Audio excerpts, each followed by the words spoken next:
Longworth, and welcome to another edition of Triad Today, coming to you once again from our home away from home, the Senior Botanical Garden in downtown Kernersville. We're inside in the lobby gift shop area, and we appreciate their hospitality. Coming up later on, the roundtable gets together. We'll tackle all sorts of controversial topics, but between now and then, some great guests and important information coming your way, so we hope you'll stay for the whole show.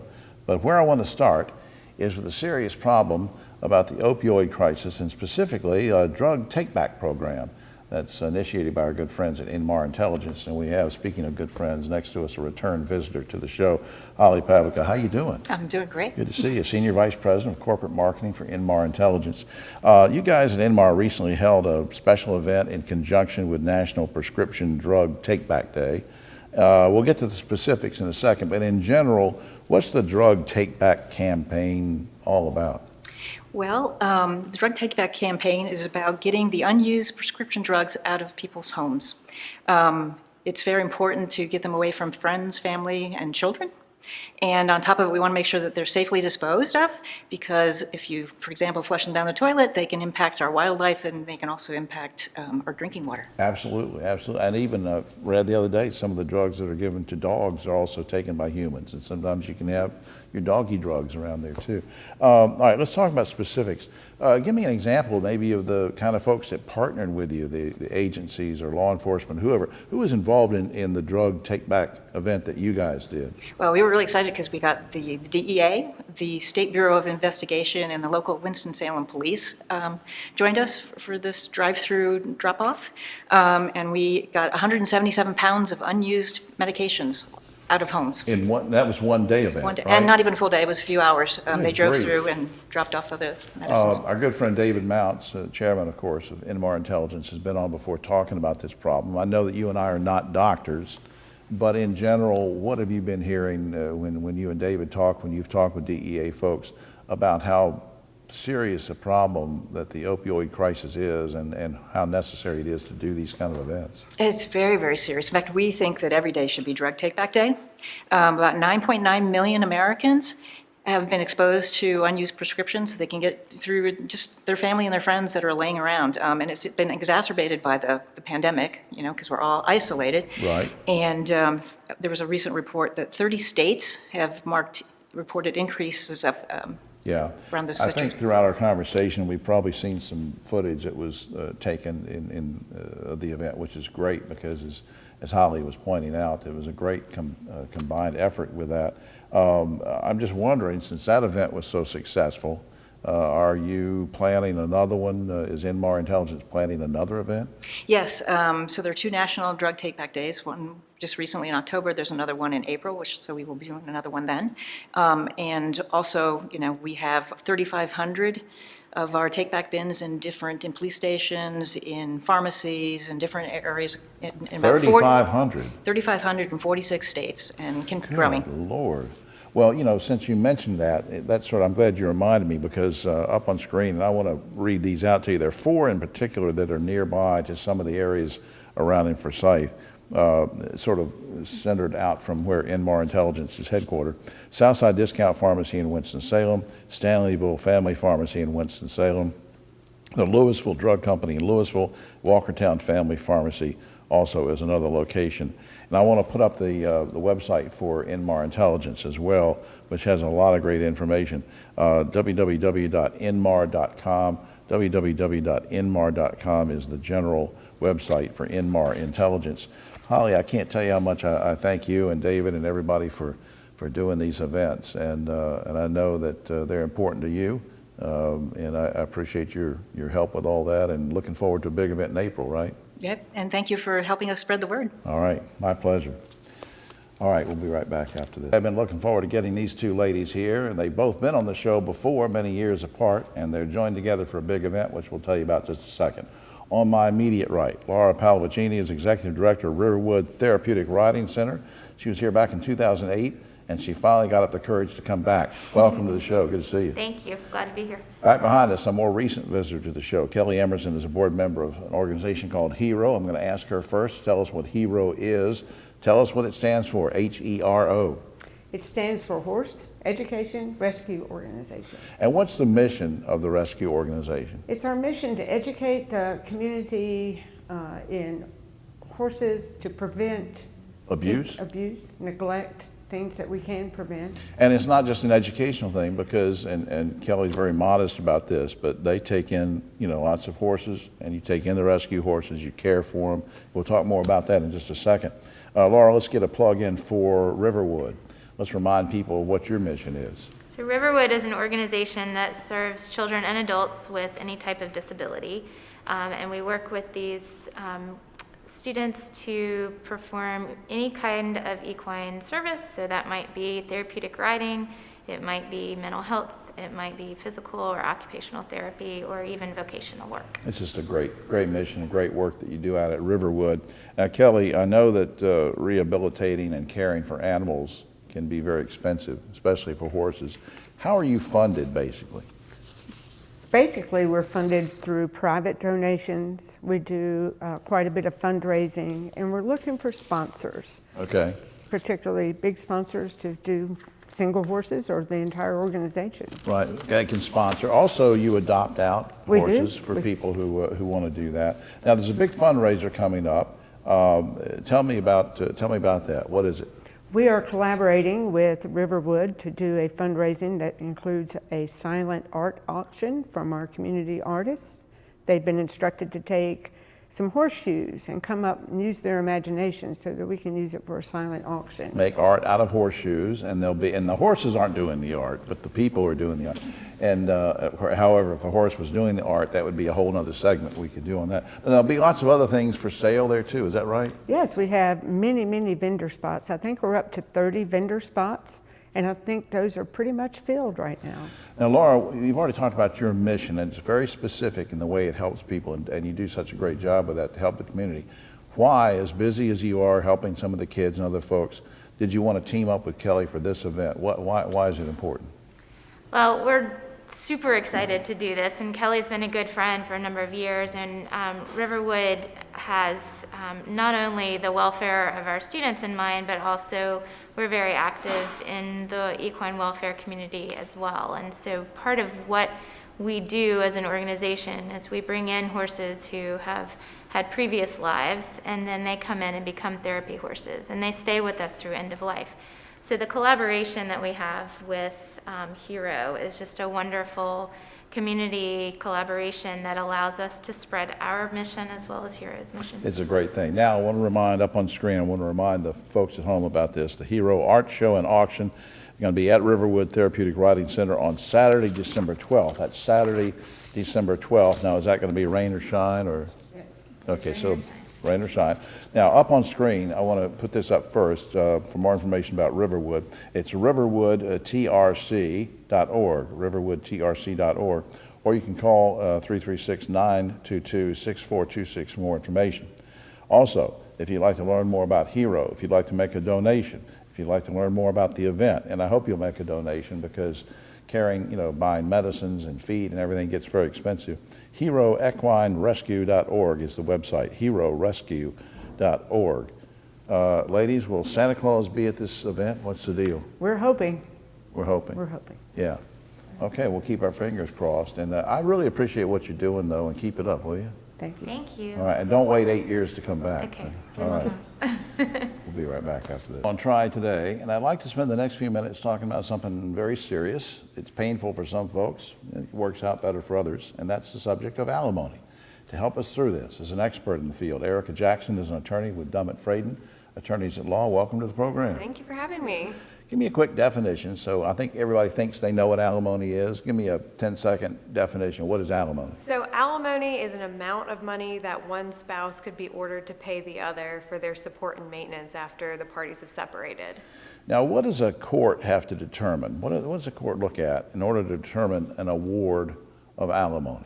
The court will generally have to find that one spouse has been the supporting spouse during the marriage, the other was a dependent spouse, so essentially dependent on that spouse for their finances. And the court will look at various aspects of their lives, including the incomes of both of the parties, their reasonable expenses, the duration of the marriage, and things like that when determining. Yeah, we didn't rehearse this, but I'm just curious, what if both spouses work, both make equal amounts of money? Is there never alimony in those situations? Typically, no. A court would then could not find that one spouse would be considered supporting and the other dependent. Okay. Now, how is it, you don't have to go into all the detail because it would go right over my head, but how is it basically calculated? How is alimony calculated? So we don't have a calculator in North Carolina, but like I said, the court will look at the reasonable expenses that each parties have every month, how much they're both bringing in, and if there's a disparity there, the education of each spouse, the age of the spouses, and length of marriage. So I guess you're saying too that the court has some discretion in trying to look at these different factors. There's not a set formula. Exactly. It's a way of trying to balance out everybody's finances. What about marital misconduct? We're still sort of coming out of a political season where some of the politicians have gotten in trouble, so to speak. What about marital misconduct? What effect does that have on alimony? If a court finds that the dependent spouse has committed any marital misconduct, that can be a complete bar for an alimony claim, so they wouldn't be entitled to alimony. Wow. If the supporting spouse has been the one that's committed marital misconduct, then the court would order alimony. If both parties have committed it, then at that point it's at the court's discretion whether or not to make it. What a weird marriage that would be if both are cheating on each other at the same time and they both want alimony. Yes. They'd have to really call you at that point, wouldn't they? Yes. Is alimony tax deductible for the person paying it? It used to be, and then when the tax reform of 2017 happened, that deduction went away. So starting January of 2019, it's no longer deductible for the supporting spouse. Let me reverse the question then, and maybe it's affected by the same law. You can help me with that. Is alimony taxable on the person who receives it? Again, it used to be, and then now it no longer is. So it's no longer income? Correct. Wow. It's tax-free. Okay. Is it usually paid monthly? Is alimony paid monthly? Is it paid weekly? Is it paid twice a year? Is there a typical formula for that? Most of the time it's monthly or weekly, some kind of installment, but sometimes the court or parties will see fit to agree to just a lump sum so that you can be done and over with it. Right. Now, other than the party receiving alimony passing away, does alimony ever end? Is there a term limit to it? Typically, there's a term that's set, and that would be a terminating factor, but it could also terminate if the spouse receiving support remarries, or even if they cohabitate with a significant other. Let me get this straight. So if the person receiving alimony decides to live with someone or marry someone, that can then negate the amount that he or she is getting? Correct. It could terminate it at that point. Could terminate. All right. Final thing, when should someone file for alimony? They can file at any point after the parties separate, but they need to make sure to file before they are divorced, because at that point they'd be barred from filing a claim. Okay. Well, I didn't know that. So that's got to be done up front. Yes. All right. Up on screen, dummettfraden.com is the general website, dummettfraden.com, or you can call 887-978-3218 if you'd like to make an appointment. And Erica can sit down and help you with all this, but it's certainly helped me to understand it. Thanks for doing this. You're welcome. Thanks for having me. All right.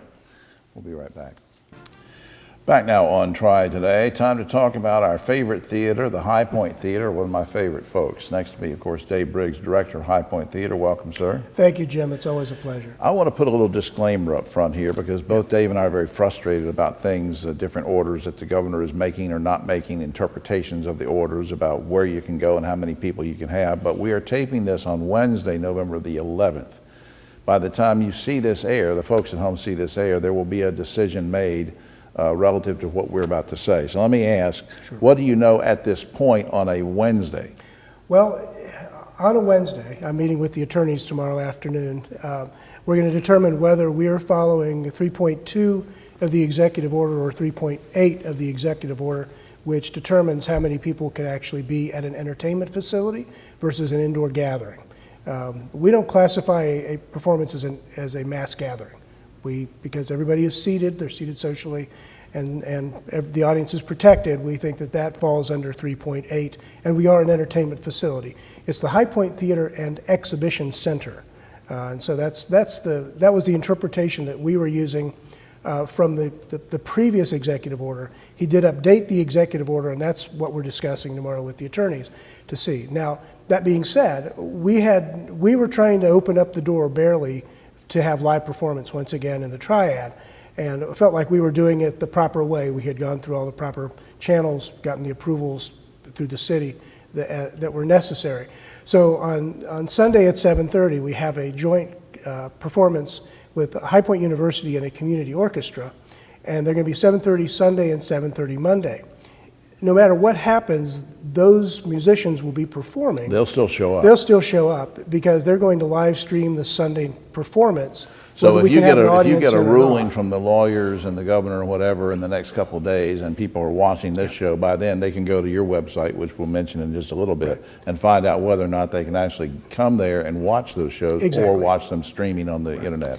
And the same thing sort of is effective for the High Point Ballet or Gary Taylor Imagine Dancers are supposed to present Chicago on the following Saturday for 2 performances.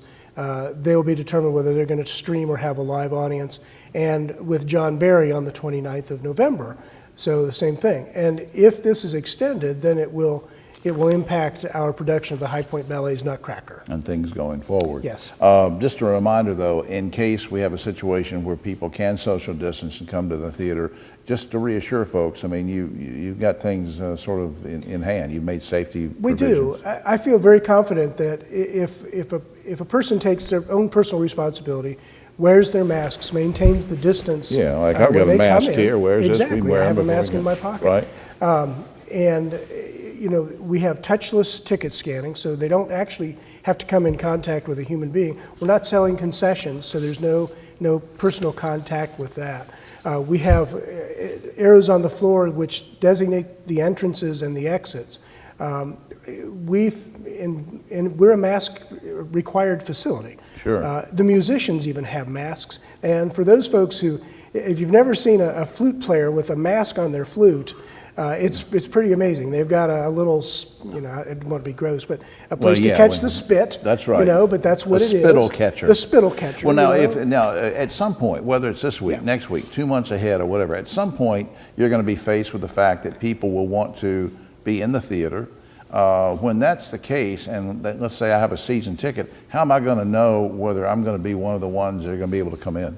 Well, we will set a number and socially distance those tickets. So they have to be ordered either on, our system allows us to order some online, but also to call the box office, and then we will place you socially distanced from your neighbor. All right. So I want people to go to the website. Let me do things a couple backwards. We're about to run out of time. Community Orchestra, I want you to check the website to find out Please. if it's going to be streaming only or you can attend. That's November 15th and 16th. John Barry, November 29th. The Nutcracker, December 18th and 19th. So, but this is the important thing. Go to the website, highpointtheater.com, highpointtheater.com. You can also call the box office on screen, 887-3001. Good luck. Thanks for explaining that. Thank you, Jim. And you're going to stay for the roundtable. I'm going to stay for the roundtable. All right. We'll be right back after this. On Triad Today, and as we continue to come to you from the beautiful Senior Botanical Garden in Kernersville, seniorbotanicalgarden.org is the website. Hope you'll visit. We're here in the lobby gift shop area, so it's a great place. Also, hope you'll pick up your copy of Yes Weekly. Hope you'll like my column in there. If you don't, call Ogie and tell him. don't call me. Speaking of Ogie, on my right, but always political left, Ogie Overman, the great broadcaster journalist, and we held over Dave Briggs from the last segment. We welcome him, director of High Point Theater, rounding out the group. Keith Cranberry, founder of Helping Hands Consultants. Guys, let's get to it. This is going to sound like a frivolous question, and I don't mean it to be. Last week, North Carolina First Lady Kristen Cooper gave the middle finger to a group of Christians gathered for a Get Out the Vote event in Raleigh because she noticed some children in one of the families was holding up a Trump flag. Mrs. Cooper, posted this comment, quote, "Was flipping off a brainwashed kid my finest hour? Probably not, but I can live with it," unquote. Guys, here's my question. If she had done this a couple of weeks before the election, would Roy still have won? Ogie? Well, I think his margin was good enough. One of the few state that was, I did that one time. Well, I know you did, but you're not the first lady. She probably does regret it. I did. Yeah, after I took it down, Yeah. I felt bad about it. Dave? I think he would have lost a few votes, but he probably still would have won the election. It was a poorly run campaign by Dan Forrest. Keith Cranberry. I think he still would have won, but I think she was flipping off the parents who actually had their kids who actually would have a kid hold that sign. Yeah. I have a kind of a problem with bringing kids to a rally, but I don't know. Anyway, meanwhile, North Carolina Attorney General Challenger Jim O'Neill, who's the prosecutor here in Forsyth County, is suing the incumbent Josh Stein for running TV ads that portrayed O'Neill as mishandling rape kits in Forsyth County. I don't want to get into that. My quick question is, once and for all, we've talked about this before, should the FEC and the FCC crack down on these kind of things and say, if you have false information in an ad, you're going to be fined big time? Ogie. We've said it many times, Jim, that there wouldn't be any ads if there wasn't any false information back and forth. Probably right, Dave. And that's probably correct, but who would be the arbiter of what is actual and what is manufactured? And I don't know if the FCC or the FEC has the capability to do that. So far they don't. But They don't. Keith. As a public figure, the arc is higher when it comes to that. And if you're a public official, there would be no ad, so there's no way that you can monitor that at all. He All right. has to take it. Excuse me. Speaking of political ads, last month an advocacy group ran TV ads in support of Amy Coney Barrett's nomination to the Supreme Court. The High Court is supposed to be nonpartisan. Here's my question. Should Congress make it illegal for anyone to run ads in support of or in opposition to a judicial nominee? Quickly, Ogie. I wish, but it's back when Paul Newby was first running for Supreme Court, Art Pope flooded the airways, sent $1 million to try to get him. He knew he needed that Republican You like that majority or not? because I hate it. No, I hate it. It should- Dave. Yeah, I think this is a First Amendment issue, and they can't stop that advertising.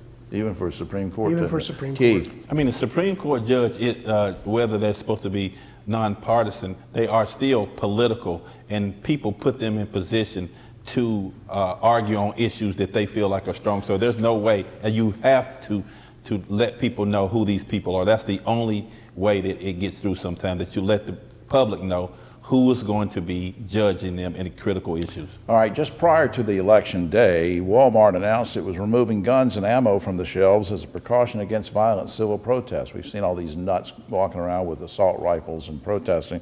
Then a few days right before the election, I guess a day or two before, they said, no, we're going to change our mind, and Walmart said we're going to put the guns and ammos back on the shelf. Guys, which Walmart decision was correct? Guns or no guns? Ogie. Well, obviously, you know me, I wish everybody would quit selling guns, but actually both decisions were right. They were right to take, and then when there was no civil insurrection, they put them back. You know? Dave. It's their business. They can do exactly what they want, and they can change their mind at their own whim. Keith. I think that, number one, having guns in Walmart is wrong in the first place. But I also believe that as a business, they have a right to do it. But we don't know if there's no civil unrest yet. We don't know what's going on right now because there's a lot of people out here who are doing a lot of things. So we can't really say there's no civil unrest because we don't really know. That's right. Medical experts, just changing the subject a little bit, medical experts are hoping for a COVID vaccine by early next year. They think a few will be available later this year. We'll keep our fingers crossed. The question is, when a vaccine that works is available, should employers be allowed to require workers to take a COVID shot? We talked about this with schools and students and whatever. Let's talk about business now. Ogie. Absolutely. Treat it like a polio vaccine. You got to do it, period. Well, what do you do if they don't take it? Fire them. You fire someone if they don't take the Fire shot? Dave. Well, I disagree with Ogie on this one. I think they cannot force that person. They can write it into a contract, I suppose, and if that For person new- for doesn't. new hires. And on new hires, but I think an existing hire would have the right to refuse. So Dave, you would be okay if it's a new hire in a contract that's, you know, if you want the job, you got to take it? I think that puts the onus back on the new hire to make the decision. Keith Granberry. I think we have to understand, first of all, whether or not this vaccine is effective or not. I mean, Pfizer just came out with this vaccine. They say 90% effective. Well, that's on some issues that people have. We don't really know if it's effective with all people. So we can't, some people may not want to take it until they understand the effects that it has on a person. So we can't mandate someone do that. Finally, guys, sort of another health issue on a lighter note. On election day, this is a true story, a Florida woman was in labor on the way to the hospital, and she made her husband stop the car so she could get out and vote first. Guys, would you have ever pulled the car over to let a pregnant lady get out and vote rather than take her to the emergency room? Ogie, where are your priorities? I wonder who she was voting for. So wait a minute. If she didn't vote the way you wanted, you would have kept her at the. I would have let her vote. Okay, all right. Have you ever argued with a pregnant woman? No. We're stopping. No. Keith, does it matter how she's going to vote? Are you going to take her to the hospital anyway, or what? It does matter how she votes. That depends. If she doesn't vote the way Keith wants, That's right. Keith's going Then to take she's her going- right to she's the going hospital. straight to the hospital. Yeah, he's going to take her in labor. Oh, man. Suppressing the vote, man. Yeah, I'm a voter suppressor. Oh, man. Well, that's all what's wrong with you anyway? That's all the time we have. Oh, except for this. A West Virginia woman has recently set a world's record by doing 34 pull-ups in just 60 seconds. Wow, this is a proud day for West Virginia, said her husband, cousin Billy Bob. Ooh. I don't know. I didn't Cousin understand Billy that. Bob. I didn't I got it. understand that. You didn't understand No, that? I'm not sure. No, we like people from West Virginia. For all of us here at Triad Today, except for Keith, I'm Jim Longworth. We'll see you next week.